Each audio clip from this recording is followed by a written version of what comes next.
ஓம் சரணாகத தீனார்த்த பரித்ராண பராயணே சர்வஸ்யார்த்திகரே தேவி நாராயணி நமஸ்துதே. வணக்கம் நேர்களே, இது மகாலட்சுமி ஜோதிடம் வழங்கும் காலச்சக்கரம். உங்கள் அன்பு ஜோதிடர் ஸ்ரீராம்ஜி பேசுகிறேன். அனைவரும் நலமுடன் இருக்கிறீர்களா? நன்றாகத்தான் இருப்பீர்கள், நன்றாக இருக்க வேண்டும். இன்றைய காணொளியில் நாம் காண இருப்பது மரியாதை பெறும் ஜாதகம் எது, இதன் தலைப்பு. அதுக்கு முன்னாடி இந்த முடி காணிக்கை என்பது 2 வாரங்களுக்கு முன்னாடி மருதமலையில் என்னுடைய வேண்டுதல் நிறைவேற்றியதுக்காக அடிக்கப்பட்டது. ஸோ அதை உங்களுக்கு தகவலாக தெரிவிச்சுக்கிறேன். தெய்வம் இருக்கிறதா இல்லையா அப்படிங்கிறதுல உங்களுக்கு சந்தேகமே வரக்கூடாது. தெய்வத்தின் மேல் உங்களுக்கு நம்பிக்கை இருக்கிறதா இல்லையா அப்படிங்கிறதா மிகப்பெரிய கேள்வி. ஸோ நம்பிக்கையுடன் செய்யப்படும் அனைத்து காரியங்களுக்கும் நிச்சயம் நல்ல பலன்கள் இருக்கும். அது கடவுளின் நம்பிக்கை அல்லது ஒரு மனிதனை பற்றிய நம்பிக்கை, இயற்கையை நம்புறதுன்னு ஒவ்வொருத்தருக்கும் ஒவ்வொரு மாதிரி வரும். எனக்கு நிறைய கடவுள் நம்பிக்கை உண்டு.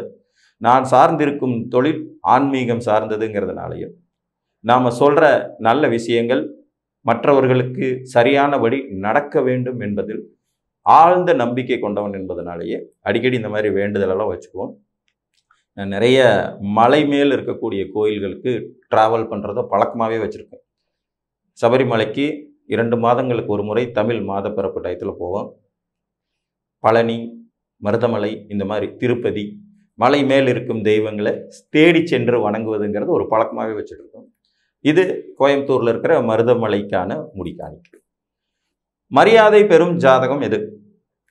மரியாதைக்குரிய ஜாதகம் எது? பொதுவாக மரியாதை அப்படிங்கிறது ஜாதகத்தில் பார்த்தீங்கன்னா ஜென்ம திரிகோணங்கள் அப்படின்னு சொல்லக்கூடிய 1, 5, 9ஆம் வீடுகள் சம்மந்தப்பட்டது. இதில் குறிப்பாக லக்னம் என்பது கேந்திரம் திரிகோணம்னு டபுள் ஆக்ஷன் பண்ணிடும். ஏன்னா 1, 4, 7, 10லையும் 1 வரும், 1, 5, 9லையும் 1 வந்துடும். ஸோ அந்த வீட்டை தவிர்த்து மீதி இருக்கக்கூடிய 2 திரிகோணங்கள் 5ஆம் இடமும் 9ஆம் இடமும் உங்களுடைய கௌரவம், புகழ், அந்தஸ்து, மரியாதையை குறிக்கக்கூடிய மிக முக்கியமான வீடுகள். இந்த மரியாதை ஸ்தானங்கள் என்று சொல்லக்கூடிய 5, 9ஆம் இடங்களில் இயற்கை சுபர்கள் என்று வர்ணிக்கக்கூடிய 4 பேர் இயற்கை சுபர்கள்: குரு, சுக்கிரன், புதன் மற்றும் சந்திரன். குரு, சுக்கிரன், புதன் மற்றும் சந்திரன். இதில் யாராவது ஒருவர் இருந்தாலும் அந்த ஒருவர் ஆட்சியோ உச்சமோ நல்ல வலிமையான அமைப்போ அதிநட்பு வீடுகளோ அமர்ந்திருந்தாலும் நிச்சயமா அந்த ஜாதகம் மரியாதைக்குரிய மதிப்பு, மரியாதையை கட்டி காக்கக்கூடிய ஜாதகமாக இருக்கும்.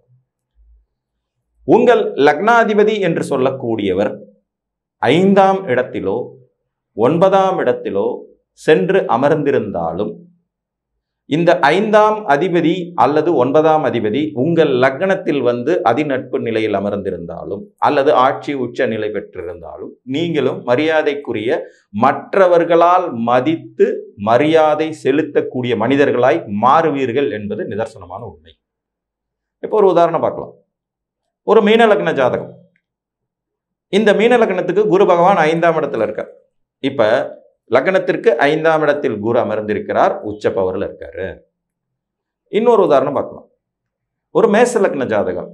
இந்த லக்னத்தில் சூரியன் உச்சமா உட்கார்ந்திருக்கார்.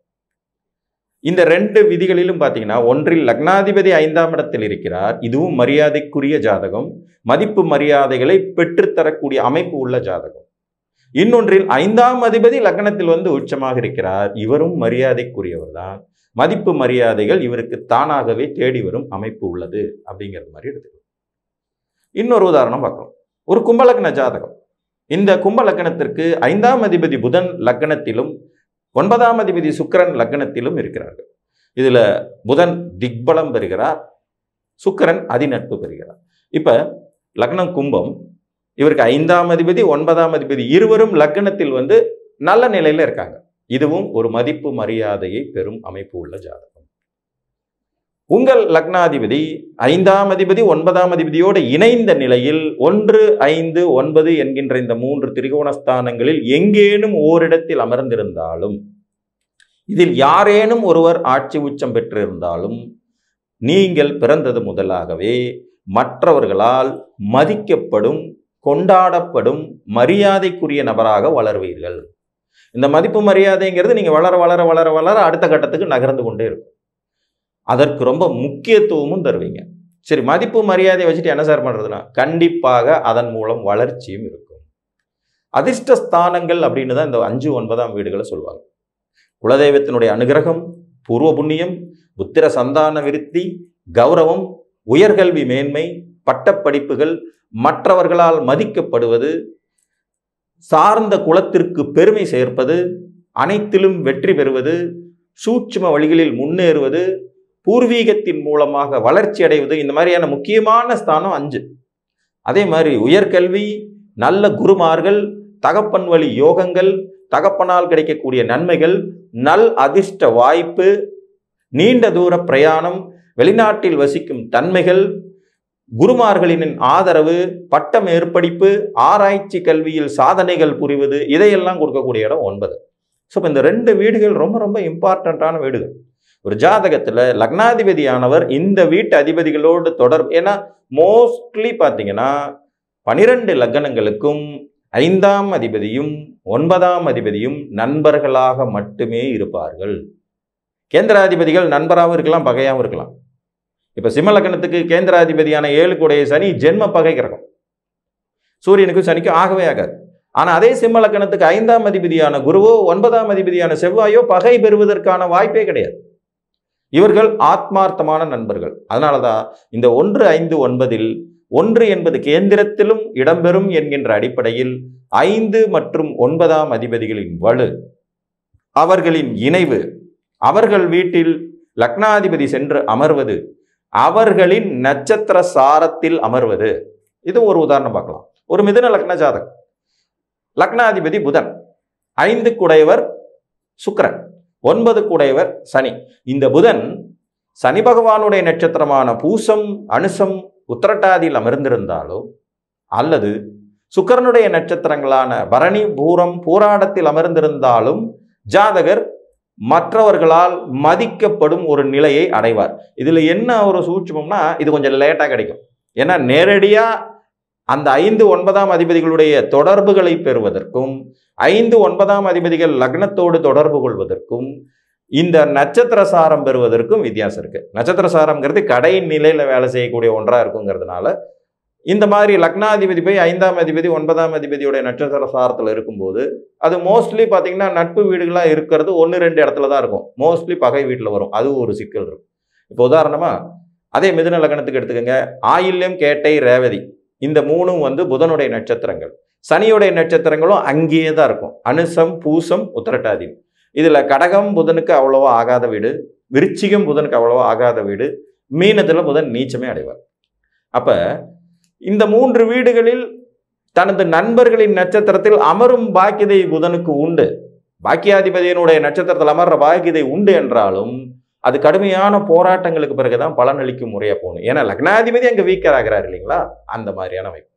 ஆக 5ஆம் அதிபதி 9ஆம் அதிபதியின் தொடர்பு, மூவரும் இணைந்த நிலையில் இருப்பது, ஒருவருக்கொருவர் பரிவர்த்தனை பெற்ற நிலையில் இருப்பது, ஒருவருக்கொருவர் பார்த்து கொள்வது, லக்னாதிபதியோடு இவர்கள் இருவரில் யாரேனும் ஒருவர் ஆட்சி உச்சம் பெற்ற நிலையில் தொடர்பு கொள்வதுங்கிறதெல்லாம் மிகச்சிறந்த யோகங்கள்.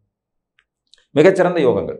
ஒரு துலா லக்ன ஜாதகம் 12ஆம் இடத்துல புதன் உச்சம், அவர் 9 கூடையவரும் ஆகிறார். லக்னாதிபதி சுக்கிரனும் 12ஆம் இடத்துல இருக்கார், நீச்சபங்க ராஜயோகத்துல. நீச்சபங்க ராஜயோகம். இவர்களுக்கு நேர் 7ஆம் இடத்துல மீன ராசியில சந்திரன் ஆட்சி. சூரியன் சிம்மத்துல, பௌர்ணமிக்கு அடுத்த நிலையில பிறந்த ஜாதகம். சூரியன் சிம்மத்துல, புதனும் சுக்கிரனும் கன்னியில, லக்னம் துலாம், ராசி மீனம். இந்த ஜாதகர் பிறந்த இடத்தை விட்டு வெளிநாடு சென்ற பிறகு மிகப்பெரிய புகழும் கௌரவமும் அந்தஸ்தும் மற்றவர்களால் வணங்கி வரவேற்கப்படும் விதியையும் பெற்றவர். புரியுதுங்களா? இதில் லக்னாதிபதி மறைஞ்சிட்டாரு, நீச்சமாயிட்டார். அவர் சந்திரகேந்திரத்தினால நீச்சபங்கம் பெறுகிறார். புதனின் உச்ச வலுவினால நீச்சபங்க ராஜயோகமும் பெறுகிறார். பாக்கியாதிபதியின் தொடர்பு அவருக்கு கிடைக்கிறது.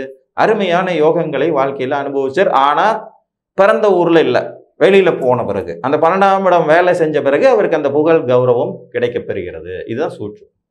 ஸோ உங்கள் ஜாதகத்தில் உங்கள் லக்னாதிபதி 1, 5, 9ஆம் அதிபதிகளின் தொடர்புகள் பெறுவது என்பதும், இவர்களின் இணைவை பெறுவதும், இவர்கள் கலந்த நிலையில் வேறு எங்கேனும் இருப்பதும், இவர்களில் யாரேனும் வலுப்பெற்று லக்னம் அல்லது லக்னாதிபதியோடு தொடர்பு கொள்வதும் உங்களுக்கு கௌரவத்தையும் மதிப்பையும் மரியாதையும் பெற்றுத்தரும் என்று கூறி மீண்டும் ஒரு காணொளியில் உங்களை வந்து சந்திக்கும் வரை உங்களிடமிருந்து அன்புடன் விடைபெற்றுக் கொள்வது உங்கள் அன்பு ஜோதிடர் ஸ்ரீராம்ஜி. நன்றி, வணக்கம்.